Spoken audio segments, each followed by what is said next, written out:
The winter of 1945 was marked by silence, heavy with despair. Across shattered cities, along ruined roads, and in the snow-covered expanses of Eastern Europe, the German army was disintegrating.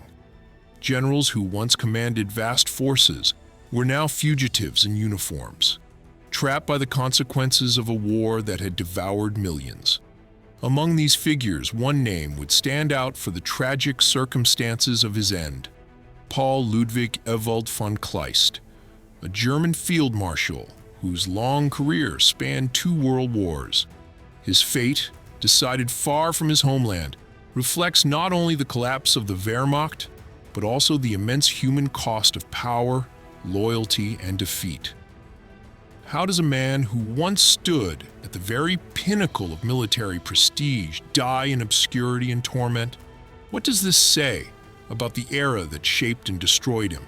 If you are drawn to stories that shed light on the past, uncovering forgotten lives and the lessons hidden within them, make sure to like this video and subscribe to the channel. Many more journeys through history await you. Ewald von Kleist was born on the 8th of September 1881 in Braunfels, into a Pomeranian aristocratic family. The von Kleists belonged to the old Junker class, landowners who had provided Prussia with officers for centuries. His path was predetermined. The military was not just a career, but a legacy. Entering the Imperial German Army as a cavalry officer, the young Kleist embodied the traditions of the officer corps, with its emphasis on discipline, hierarchy, and loyalty to the state. The First World War was his true initiation. Like many of his generation, he confronted the collapse of old ideals in the trenches of industrialized warfare. Kleist served with distinction, his abilities in command and organization noted by superiors. At war's end, Germany lay defeated and humiliated, bound by the Treaty of Versailles. The army was reduced to a shadow of its former self, the Reichswehr restricted to 100,000 men, yet Kleist was among those chosen to remain. He belonged to the small circle of career officers tasked with preserving the continuity of military tradition during years of political upheaval and economic crisis. Through the interwar years, he quietly rose in rank. Detached from politics, Kleist embodied the apolitical stance of many professional soldiers, though he accepted the changes brought by the National Socialist rise to power in 1933. The rearmament program transformed the German army, opening new opportunities for officers who had endured the years of limitation. For Kleist, this meant responsibility for mechanized units, a challenge far removed from his cavalry origins, but one he mastered with characteristic discipline. His time of prominence had arrived. By 1939, when Germany invaded Poland, Kleist had become a respected commander of armored forces. His role in the campaign brought him recognition, but it was in the spring of 1940, during the invasion of France, that his name gained international prominence. He commanded Panzer Group Kleist, which spearheaded the breakthrough through the Ardennes. The maneuver was daring, bypassing fortified lines and opening the way for the rapid defeat of France.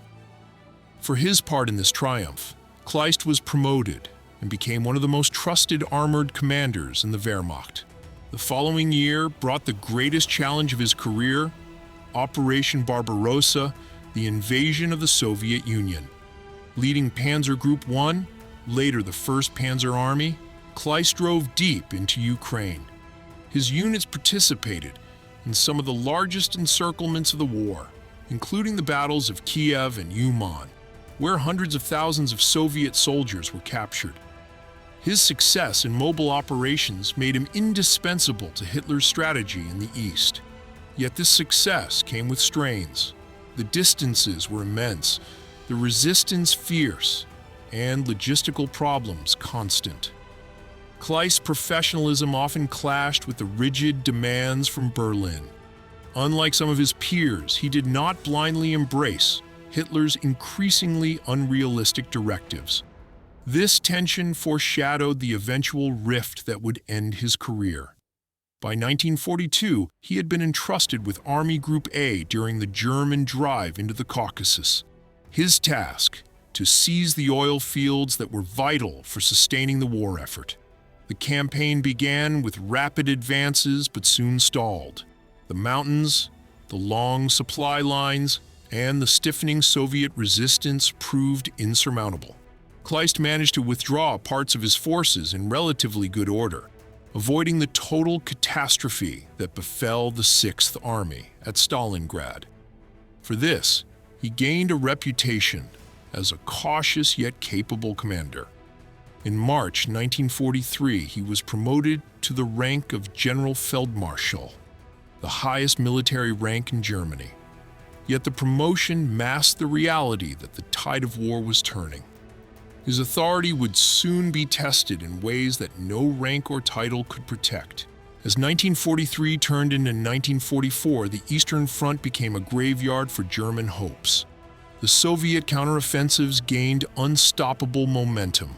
Army Group South, under Kleist's command, faced the overwhelming pressure of the Red Army.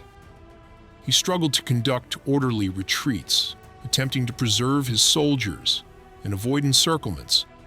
His military judgment often told him to withdraw, but Hitler demanded that every position be held to the last man. The tension grew intolerable. Kleist, like many other senior commanders, found himself in direct conflict with Hitler's strategic obsessions. His repeated requests for flexible defense were denied. His reputation for professionalism could not shield him from the consequences of defying the supreme commander. In March 1944, after continued disagreements, Hitler dismissed him. Kleist's military career ended abruptly, not with honor, but with dismissal at the very moment his experience was most needed. Retiring into obscurity, he lived quietly as the war consumed the last remnants of the Reich. But the end of conflict brought no peace. In 1945, with Germany defeated, Kleist was captured by Allied forces. Unlike many of his colleagues who fell into American or British custody, his fate was harsher.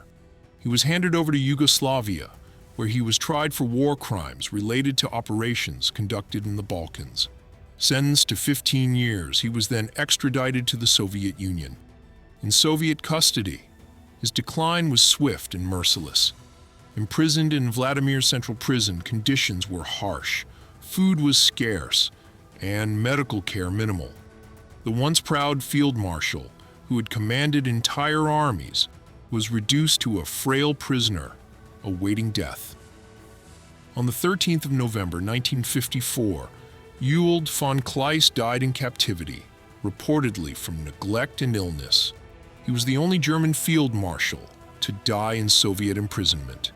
His death, far from the battlefields where he had spent his life, symbolized the destruction not only of an individual, but of an entire era of military tradition.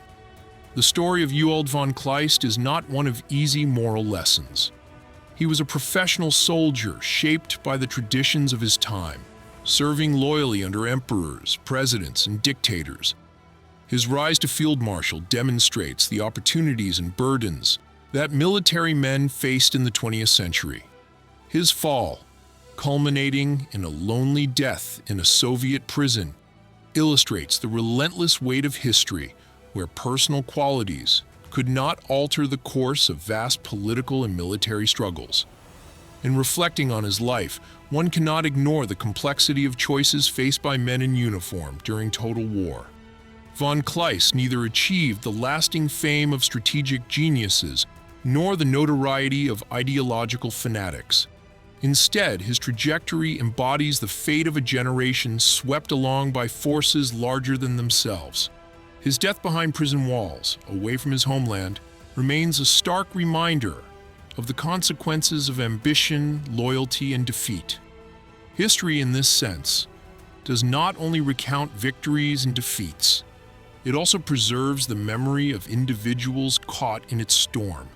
Remembering figures like von Kleist is not about glorification or condemnation, but about understanding the human dimension of past conflicts.